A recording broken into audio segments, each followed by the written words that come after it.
목소리 톤이 어제 밤에 또 우리 같이 기도하고 해서 이게 맑지가 못합니다. 알아서 좀 목소리를 이쁘게 해주시고 위에서 같이 은혜 나누도록 하겠습니다. 이 신년 예배 때 우리 스테판은 우리 베트남 형제입니다. 그죠? 그리고 우리 케빈은 가봉. 가봉은 제가 제일 먼저 알았던 외국 이름입니다. 가봉. 우리 어머니가 양장점을 하셨기 때문에 늘 가봉하는 것을 봤습니다. 늘 우리 어머니가 가봉한다는 얘기를 많이 하셨어요. 그래서 제가 어려서 가장 먼저 한 그 외국 이름은 가봉입니다.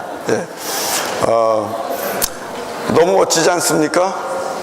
하나님께서 이렇게 서로 다른 우리를 모아서 한 자리에서 예배하게 하신다는 것이 참 멋진 분이십니다. 우리 하나님. 그리고 우리 스테판과 또 케빈에게 정말 고맙다는 인사를 하고 싶어요. 어떻게 보면 우리 대한민국 사람들이 굉장히 배타적입니다.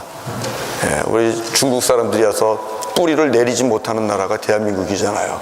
그죠? 철저하게 아주 배타적입니다. 굉장히 익스클루시브한 민족입니다. 얼마나 많이 느끼겠어요.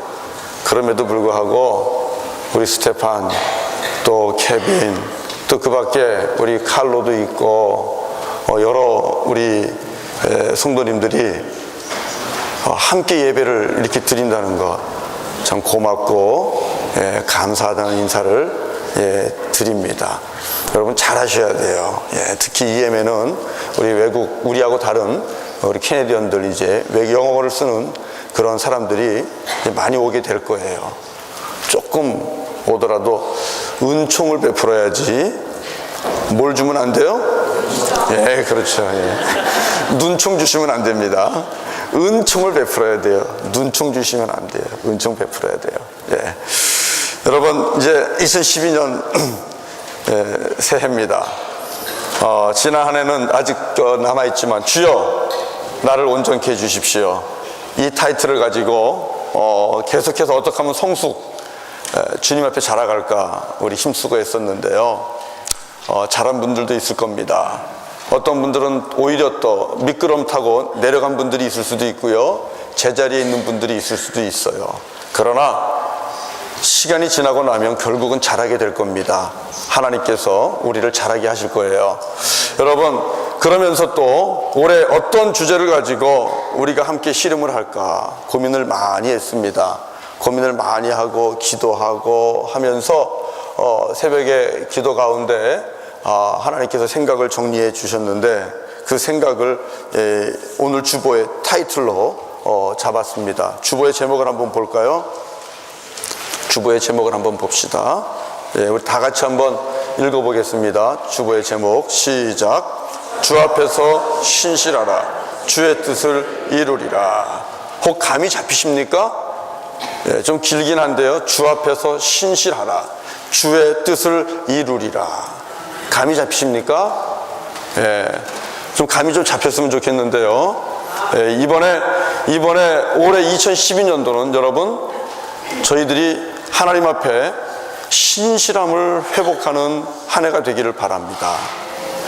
이 신실함이 회복되지 않으면 우리에게는 주께서 주시는 정말 은혜와 축복을 받을 수 있는 길을 놓쳐버리는 거예요. 하나님 앞에 신실함을 회복하십시오.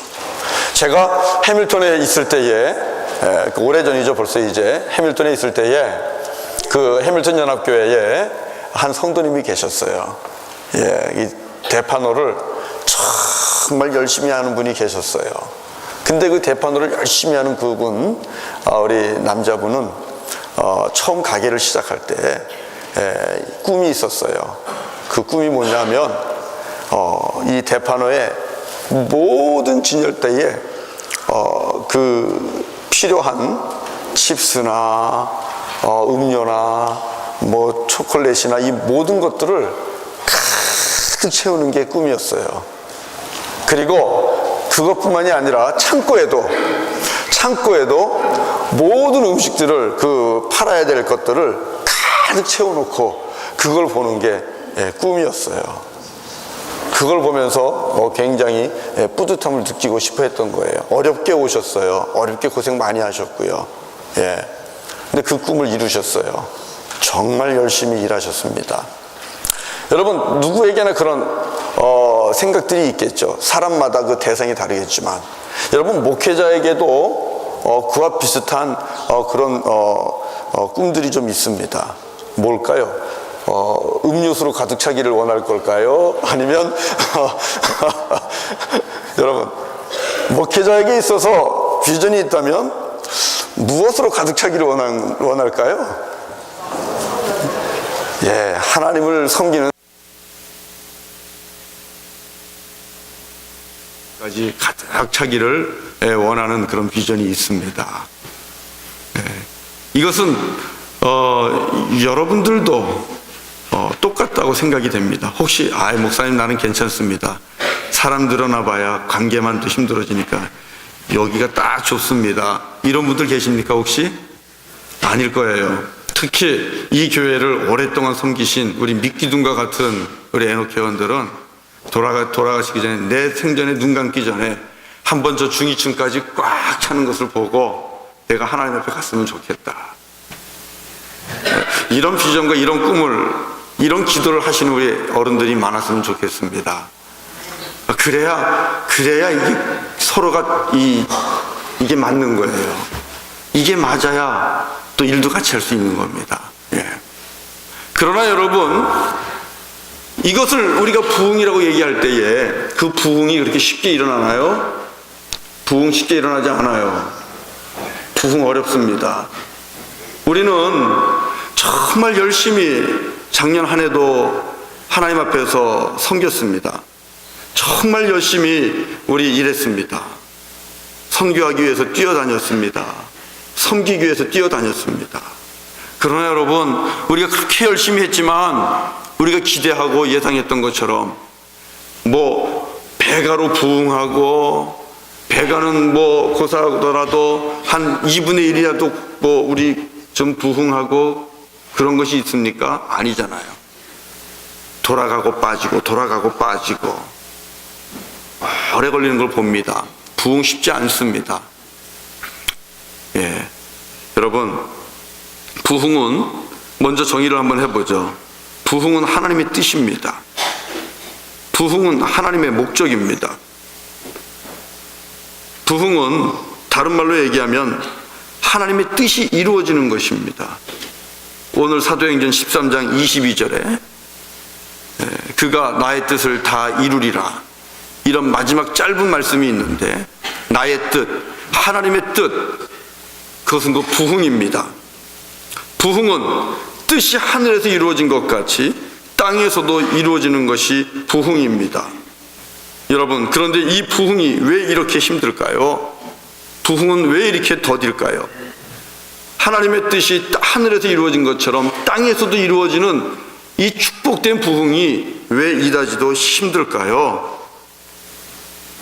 목사님, 그렇지 않아요. 부흥하는 교회가 있는데요. 이런 분들이 있을 겁니다. 있습니다. 그러나 여러분, 많은 부흥하는 교회는 결국은 여기에 있는 성도가 이쪽으로 그냥 블랙홀에 빨려가듯이 쓸려가는 현상이지, 정말 예수를 모르는 자들이, 하나님을 모르는 영혼이 하나님 앞에 나오는 경우는 그렇게 많지 않아요. 우리 모주리얼만 봐도 교회의 부흥이라는 것이 이쪽 어카운트에서 저쪽 어카운트로 옮기는 현상이죠. 진정한 부흥은 아닙니다. 진정한 부흥은 하나님을 모르는 영혼들이, 죽었던 영혼들이, 허물로 죽은 영혼이 예수 그리스도를 만나고 예수께로 나와서 하나님의 자녀가 되는 겁니다. 그때마다 부흥은 조금씩 일어나는 겁니다. 그 부흥이 여러분 정말 우리에게 있어야 됩니다. 우리는 그 부흥을 꿈꿔야 됩니다. 그 부흥에 대한 비전을 우리는 가져야만 됩니다. 그런데 왜 이렇게 힘들까요? 어려운 이유가 뭘까요? 저는 오늘 지난번에도 한번 말씀드린 적이 있지만 우리가 일을 열심히 안 해서일까요? 아니요. 우리 할 만큼 합니다. 또 지나도록 하셨습니다. 한 해 2011년도 마감하면서 그래도 여러분들 지나도록 해 주셨어요. 그런데 부흥은 왜 이렇게 더딜까요? 그 이유는 다른 데 있는 것이 아니라 불신에서 찾을 수 있습니다. 불신입니다. 믿지 못하는 것입니다. 누가 누구를 믿지 못합니까? 세상이 교회를 믿지 못하기 때문에 그렇습니다. 세상이 교회를 믿지 못하고요. 이제는 교회를 안 믿으려고 합니다. 세상이 그리스도인을 믿지 않습니다. 세상이 그리스도인을 믿지 않으려고 합니다. 교회는 세상에서 신뢰를 잃었습니다. 그래서 세상에서 불량 신용자가 되었습니다. 불량 신용자. 예. 크레딧이 어디에 가도 이제는 내놓을 수 없는 크레딧이 되었다라는 사실이죠. 한국에는 그 한국의 교회의 개혁을 또 추진하기 위해서 만들어진 그런 기윤실이라는 그런 단체가 있습니다. 기독교 윤리 실천위원회겠죠. 거기에서 해마다 조사하는 것인데 3년째 조사했습니다. 2008년, 2009년, 2010년. 제가 지난번에도 한번 말씀드렸습니다. 우리 한국의 기독교가 얼마나 신뢰를 받고 있는가 사람들에게 물은 겁니다. 사람들에게 물었는데요. 그때도 말씀드렸을 때도 낮았지만 이번 결과 역시도 여전히 낙제입니다. 5점 만점으로 했을 때 3점이 되지를 못해요. 2.58점이에요. 2008년도에 조사해서 깜짝 놀랐어요. 너무 점수가 낮았거든요. 세상이 교회를 믿지 않거든요. 교회가 자각했습니다. 도전받았습니다. 그래서 열심히 한번 믿음 주려고 해봤나 봐요. 2009년도에 살짝 올라갔어요. 2.8 몇입니다. 2.8 몇으로 올라갔고요. 그런데 또 마음을 놨나 봅니다. 2010년도에 떨어졌습니다. 2.58로. 낙제입니다. 믿지 않는다는 것이죠. 그래서 전체적으로 2010년도의 통계입니다. 11월 통계입니다. 당신들은 한국 개신교회를 신뢰합니까? 예, 믿습니다. 17.6%입니다. 나는 한국 교회를 믿지 않습니다. 48.4%. 50%가 교회를 믿지 않는 겁니다. 교회 다니는 사람을 믿지 않습니다. 다시 말하면 목사도 믿지 않고 장로도 믿지 않고 권사도 믿지 않고 집사도 믿지 않습니다. 불신 당하고 있는 것이죠. 부흥이 왜 이렇게 힘드냐고요. 여러분, 불신이 있으면, 신뢰가 없으면 부흥은 없습니다. 신뢰가 없으면 회사도 마찬가지입니다. 어젯밤에 신실이라는 책을 다시 읽었습니다. Integrity Advantage and Work라는 그런 책인데요. 비즈니스를 이 인티그리티와 신실과 연결해서 써낸 책인데요. 신뢰를 잃어버리면 기업도 안 된다는 것입니다. 기업의 많은 CEO들이, 비즈니스의 많은 CEO들이 직원들로부터 신뢰를 잃어버렸다. 그 신뢰가 깨진 기업은, 비즈니스는 부흥할 수도 없고 성공할 수도 없다는 거예요. 비즈니스에서 제일 중요한 건 신뢰다. 신뢰. 우리도 마찬가지입니다. 교회가 세상에서 신뢰를 잃었습니다. 여러분, 그 신뢰가 회복되지 않는 한 부흥은 더욱더 힘들어질 것입니다. 정말 점점 더 어려워질 것입니다. 우리는 신뢰를 회복해야만 될 것입니다. 여러분, 어떻게 신뢰를 회복할까요? 신뢰를 어떻게 회복할 수 있을까요? 신뢰는 신실이라는 데서 쌓아지는 것입니다. 신실함을 바탕으로 쌓아지는 것이 신뢰입니다. 제가 방금 소개한 그 신실이라는 책에서도 신뢰를 얻으려면 지속적인 신실함이 있어야 된다. 인티그리티라고도 말할 수 있고요, 페이스풀레스라고도 얘기할 수 있는 이 신실함이 지속적으로 쌓여져야, 그래야 트러스트, 신뢰가 생기는 것이고, 그 신뢰가 생겨야 부흥은 올 수 있다는 것이죠. 여러분, 저는 우리 사랑하는 우리 성도님들이 정말 신뢰, 믿음, 이것을 회복할 수 있기를 바랍니다. 여러분, 믿을 수 있는 그리스도인, 이게 부끄러운 표현 아닙니까? 그리스도인 하면 그 속에는 믿을 수 있다라는 뜻이 담겨 있는 거였습니다. 그리스도인 하면 무조건 믿을 수 있다라는 그런 전 이해가 있는 호칭이 그리스도인입니다. 근데 이제 안 돼요. 믿을 수 있는 그리스도인, 이렇게 말을 붙여야 되는 거예요. 믿을 수 있는 그리스도인, 우리가 그것을 회복하셔야 됩니다. 믿을 수 있는 목사가 돼야 됩니다. 과거에는 그랬다고 그러지요. 우리 한국에 기독교가 처음 들어왔을 때, 초대 기독교 왔을 때 장로님들은 보증수표입니다. 장로님들은 보증수표입니다. 장로님들은 무조건 신용하고 무조건 신뢰하십니다. 그러나 이제는 믿을 수 있는 장로가 돼야 됩니다. 믿을 수 있는 권사님이 되셔야 됩니다. 믿을 수 있는 집사님이 되셔야 됩니다. 우리 젊은이들, EM의 리더들은 믿을 수 있는 리더가 돼야 됩니다. 믿을 수 있는 리더. 여러분, 그러나 쉽지 않습니다. 짧은 시간 내에 이루어지지 않는 겁니다. 믿음을 잃어버린 것은 순간입니다. 그러나 잃어버린 믿음을 다시 쌓아올리는 것은 너무너무 힘들고 오랜 시간을 필요로 합니다. 웬만해선 믿어주지 않습니다. 아무리 믿어주려고 해도요, 아무리 잘해도 과거에 한번 믿음을 잃어버리면요, 안 믿어줘요. 저러다가 또 그 짓 하겠지. 이게 우리입니다. 저러다가 또 그 짓 하겠지. 안 믿어줘요. 믿음을 잃어버린다는 것은 정말 여러분 가장 중요한 재산을 잃어버리는 거예요. 근데 우리가 가장 중요한 신뢰를 세상에서 잃어버렸습니다. 회복한다는 것 너무나 힘들 거예요. 그러나 우리는 2012년도에 우리부터 몬트리올 땅에서 그리스도인으로서의 그 믿음, 그것을 회복하기 위해 힘쓰고 애쓸 수 있는 저와 여러분, 우리 교회가 될 수 있기를 원합니다. 신실함의 회복, 여러분, 이것은 2012년도 우리 교회의 키워드입니다. 신실함의 회복, 그것이 회복돼야 돼요. faithfulness, 이것이 회복돼야 됩니다. integrity, 이것이 회복돼야 됩니다. 이 신실함은 어떻게 정의할 수 있을까요? 신실함은 신의와 성실이 같이 만난 것입니다. 신의, 믿음이죠. 그리고 발음이죠. 그 다음에 성실입니다. 성실은 지속성입니다. 스테이블하고 안정된 것입니다. 변함이 없는 것입니다. 그래서 결국은 열매를 맺는 것입니다. 이 신의와 성실, 이것이 같이 만난 것이고, 신실함이 있는 사람은 훌륭한 성품을 갖게 됩니다. 인격을 갖추게 됩니다.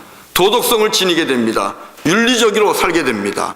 거기에다가 그 발음과 옳음이라는 원칙 하에서 일관되게 자기의 삶을 살아갑니다. 신실한 자의 특징은 말과 행동이 하나가 되는 데 있습니다. 말과 행동이 하나 되는 것, 이것이 신실한 자의 특징입니다. 신실은 그 가치관이 먼저 바릅니다. 핵심 가치가, 자기가 생각하고 있는 코어 밸류가 하나님 앞에서 정직합니다. 그리고 그것을 끝까지 붙잡고 일관되게 살아가는 자가 신실함을 가지고 있는 자입니다. 여러분, 일관되다는 것은 얼마든지 일관될 수 있어요. 바르지 않고 악한 의도를 가지고 나쁜 생각을 가지고 거기에 맞춰서 행동을 한다면 이 사람도 일관된 것이죠. 그렇다고 해서 신실하다고 말할 수 없어요. 신실한 자는 그 가치관이, 그 생각하는 것이 하나님 앞에서 똑바른 자입니다. 그리고 그것을 끝까지 변함없이 지켜나가는 것이죠. 어떤 이해나 아니면 손해나 득실 앞에서 자기의 가치관을 바꿔나가지 않는 자들입니다.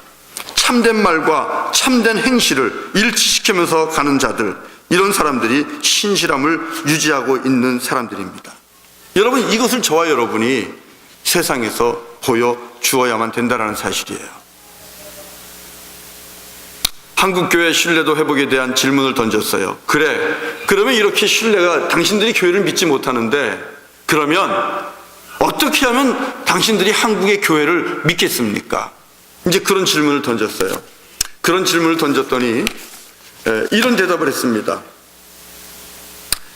가장 작은 건데, 성장제일주의를 버리십시오. 5.8%. 사회 나와서도 좀 봉사를 좀 하십시오. 교회에서만 디글디글 대지 말고 밖에 나와서 봉사를 좀 하십시오. 12.3%. 두 번. 그 다음 네 번째고요. 세 번째로, 투명한 재정. 교회는 재정이 투명해야 됩니다. 그 얘기를 했어요. 이런 부분들에 있어서 저희 교회는 굉장히 투명하다는 것을 우리가 자부할 수 있고요. 그 다음 두 번째입니다. 굉장히 중요한 퍼센트를 갖고 있는데, 다른 종교에 대해서 좀 관용을 좀 가져주십시오. 너무 배타적이지 않습니까? 우리 기독교인들이 너무 배타적이기 때문에 사람들을 껴안지 못하는 부분에 있어서 좀 품어줄 줄 아는 그런 기독교인이 되었으면 좋겠다. 그런데 여러분, 마지막으로 이것이 개선돼야 된다.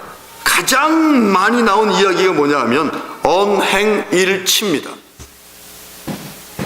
예수 믿는 사람들 말과 행실이 하나가 됐으면 좋겠습니다. 무엇을 요구하는 겁니까? 신실함을 요구하고 있는 거예요. 신실함. 예수 믿는 사람들 신실하지 않다는 것입니다. 신실함이 회복되면 좀 믿어주겠다는 것이죠. 그런 의미에서 볼 때에 저와 여러분들 이번 한 해 동안, 아니 우리가 일생을 신앙생활하면서 내 안에 하나님 앞에서 신실함이 회복되기 위해서 씨름하는 저와 여러분이 될 수 있기를 원합니다. 여러분, 하나님은 이런 자를 사용하십니다. 오늘 사도행전 13장 22절을 읽었죠. 자, 하나님께서 다윗을 왕 되게 하셨습니다. 그죠? 하나님께서 다윗을 왕 되게 하셨어요. 그런데 왜 다윗을 왕 되게 하셨습니까? 13장 22절에 뭐라고 말씀하고 있나요? 왜 하나님은 다윗을 왕 되게 하셨나요?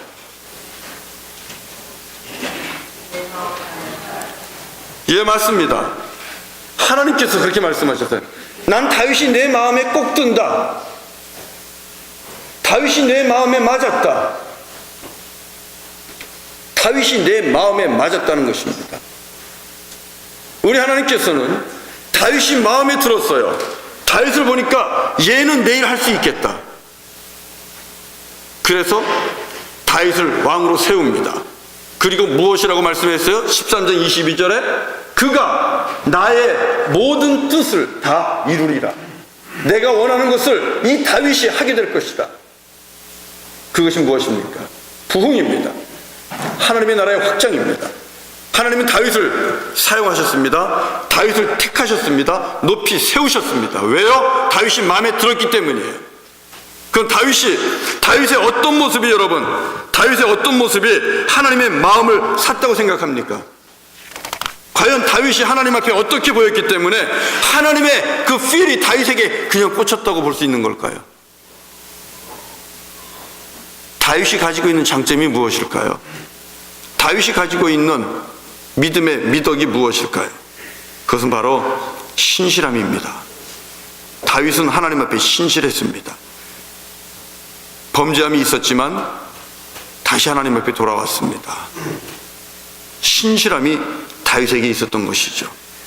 다윗의 이 신실함은 구약 성경에서는 정직으로 대체할 수 있습니다.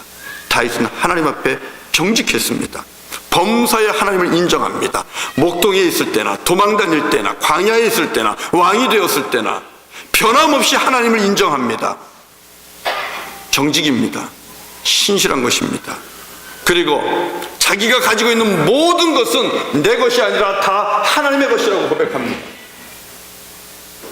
억만금을 가지고 있어도 내가 가지고 있는 모든 것은 다 아버지께로부터 온 것입니다. 그렇기 때문에 내게 있는 모든 것을 아버지를 위하여, 하나님을 위하여 드릴 수 있는 그런 정직함을 가지고 있었어요. 물질에 정직했습니다. 그리고 다윗은 겸손하게 하나님 앞에 회개할 줄 알았습니다. 자기가 죄인임을 하나님 앞에 정직하게 고백합니다. 오늘 시편 51편을 보세요. 하나님 앞에 자기의 죄악을 있는 그대로 내려놓잖아요. 그럼 이 죄 때문에 씨름하고 있잖아요. 하나님, 내 죄를 용서해 주십시오. 여러분, 솔로몬이 자기 아버지 다윗에 대해서 이제 표현하는 것이 나옵니다. 여러분, 우리 같이 찾아봅시다. 열왕기상 3장 6절을 보세요. 열왕기상 3장 6절. 여러분, 이 말씀을, 이 본문을 놓치시면 안 돼요. 잘못하면 스쳐 지나갈 수 있는데 열왕기상 3장 6절 놓치지 마십시오. 자, 한번 보십시오. 찾으셨습니까? 옆에 분들에게 페이지 알려주시고, 자, 3장 6절입니다. 이 말씀을 보시면 아들 솔로몬이 아버지 다윗을 본 것입니다. 여러분, 아들 앞에 아버지가 제대로 보이는 거 힘듭니다. 아들이 인정하는 아버지면 정말 괜찮은 아버지입니다. 자, 한번 봅시다. 자, 열왕기상 3장 6절 다 같이 읽어보겠습니다. 시작. 솔로몬이 이르되 주의 종 내 아버지 다윗이 성실과 공의와 정직한 마음으로 주와 함께 주 앞에서 행함으로 주께서 그에게 큰 은혜를 베푸셨고 주께서 또 그를 위하여 이 큰 은혜를 그의 자리에 앉을 아들을 그에게 주셨나이다. 아멘, 아멘. 여러분, 뭐라고 말씀하고 있습니까? 지금 솔로몬이 내 아버지 다윗은 어떻다고요? 첫 번째가 뭐라고요? 성실과, 두 번째가 뭐예요? 공의와, 세 번째 정직한 마음으로, 그 다음에 누구와 함께? 주와 함께 주 앞에서 행함으로. 몇 마디 안 됩니다. 내 아버지 다윗은 성실과 공의와 정직한 마음으로 주와 함께 주님 앞에서 행하였다. 아들 솔로몬이 본 아버지 다윗입니다. 여러분, 아버지가 집에 들어가면 얼마든지 모든 것을 벗어버리고 편안하게 지낼 수 있습니다. 제게도 딸이 둘이 있지만 두 딸 앞에서 이와 같은 모습으로 보일 수 없어요. 자식이, 아들이 아버지를 이렇게 볼 수 있다는 것은 대단한 겁니다. 정말 신실한 거예요. 누가 보나 안 보나 하나님 앞에서 성실합니다. 하나님 앞에서 공의롭습니다. 하나님 앞에서 정직한 마음 가지고 있습니다. 그리고 늘 주님 앞에서 그렇게 행합니다. 이걸 통틀어서 얘기할 수 있어요. 다윗은 하나님 앞에서, 주 앞에서 신실했다. 이렇게 하나님 앞에서 신실했기 때문에 솔로몬이 고백합니다. 그래서 하나님께서 우리 아버지에게 은혜를 베푸셨습니다. 은혜가 그냥 온 게 아니라는 겁니다. 하나님이 베풀어 주신 은혜가 그냥 온 게 아니에요. 내 아버지 다윗은 하나님 앞에서 신실했습니다. 하나님께서는 그걸 보시고 은혜를 베풀어 주셨습니다. 복을 주셨습니다. 여러분, 오늘 이 자리에 계신 우리 성도님들, 자녀가 복받기를 원하십니까? 자손이 부흥하기를 원합니까? 여러분, 하나님 앞에 다윗과 같이 신실하십시오.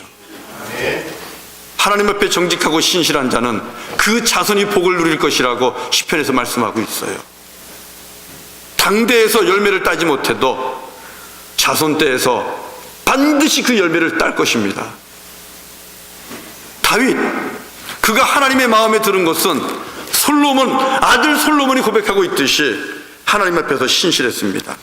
그것이 하나님의 마음을 사로잡는 비결이었다는 사실이죠. 저와 여러분들이 눈여겨봐야 될 귀한 말씀입니다. 여러분, 놀라운 것은 이렇게 신실할 때에 하나님 주신 축복이 반드시 있다는 것이 성경 말씀 속에 쫙 나와 있어요. 여러분, 열왕기 상하, 역대기 상하를 가보세요. 이스라엘의 수많은 왕들의 이름이 나옵니다. 그 수많은 왕들의 이름을 기록하면서 성경은 그들이 돈을 많이 남겼다, 땅을 많이 차지했다, 그렇게 그것으로 평가하지 않습니다. 무엇으로 평가합니까?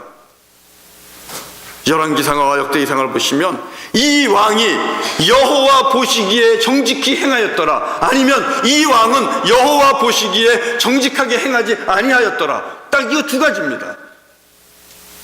하나님 앞에서 정직히 행한 왕이 있는가, 아니면 하나님 앞에서 정직하지 않게 행한 왕이 있더라, 이 말입니다.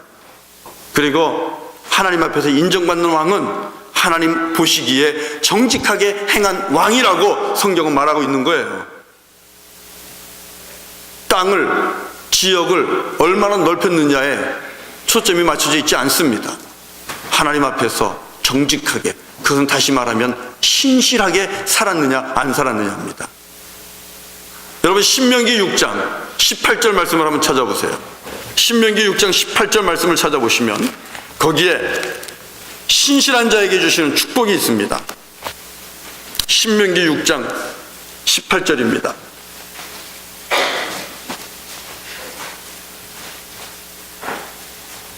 같이 한번 읽겠습니다. 신명기 6장 18절 시작. 여호와께서 보시기에 정직하고 선량한 일을 행하라. 그리하면 내가 복을 받고 그 땅에 들어가서 여호와께서 모든 대적을 내 앞에서 쫓아내시겠다고 내 조상들에게 맹세하신 아름다운 땅을 차지하리니 여호와의 말씀과 같으니라. 아름다운 땅을 차지할 자가 누구라고요?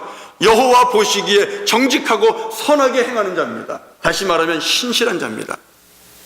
그 자가 땅을 차지할 것이다. 아름다운 땅을 차지할 것이다. 여러분, 하나님 앞에서 신실함이 이렇게 귀한 축복의 문입니다. 세상에서 믿음을 잃어버린 자가 누굴까요? 여호와 하나님을 믿는 이 그리스도인을 향한, 그리스도인에 대한 믿음을 잃어버린 자가 누구겠습니까? 지금 저기 유아실에 있는 저 아이들 때문에 기독교는 믿을만하지 않다고 얘기하겠습니까?